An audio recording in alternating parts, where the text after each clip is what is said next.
Nancy's diner was busier than usual. It was lunchtime on a Friday, so not really surprising. Nearly every booth and table were full, and the sound of too many lively conversations and the clinking of utensils on dinnerware assailed my senses. I took a slow swig of my cola and leaned back. CJ sat next to me. Her curly brown hair bounced on her shoulders as she enthusiastically talked about her upcoming wedding. I kind of zoned out as she recited all the little details. I wasn't a wedding person. Hell, I'd barely gotten through my own, and that was with my now husband, Daniel, making all the arrangements. A sideways glance CJ's way confirmed what I'd first thought when she'd first walked through the diner's doors. She looked more carefree than I'd seen her in ages. It was good she was happy again, but the abrupt turnaround of her fortune, when Joshua Miller had decided to go English to be with her instead of the other way around, wasn't really on my mind at the moment. Elaine Weaver was.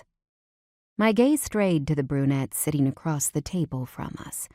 Elaine grew up Amish, but you'd never know it by the looks of her now. Not only was she runway model tall and slender, but her head was adorned with a thick mane of dark, long hair that she constantly flipped back. She had high cheekbones and wide-spaced eyes that held an almost dreamy, bedroom quality that men couldn't resist. The fact that she was the town's assistant district attorney and a very smart woman was just icing on her already perfect cake. The way Elaine's gaze drifted my way and narrowed for an instant before returning to CJ let me know that the woman had other things on her mind. I was pretty certain one of those things was a good-looking police officer I'd just hired.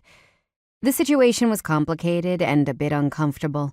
My former partner, Ryan Donavan, used to date CJ.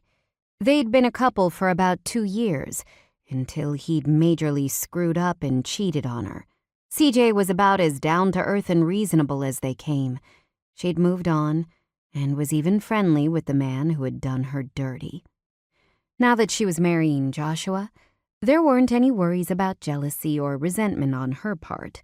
She'd even given Elaine the green light to pursue her ex, so no one's feelings would be hurt. Still, I wasn't too pleased with Elaine's interest in Ryan.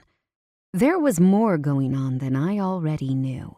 Something was definitely up with him, and I just couldn't shake the bad feeling that had come over me from the first day he'd arrived in Blood Rock. I hadn't discussed my reservations with anyone, even Daniel. It was just a gut feeling that something unsavory was on the wind. I really hoped that I was wrong. Things had been fairly quiet in Blood Rock lately, and I was actually enjoying the more mundane tasks of law enforcement. After the last year I'd had, I was happy with the relative break. I might be pretty good at solving crimes, but I'd rather not have any more murders in my town,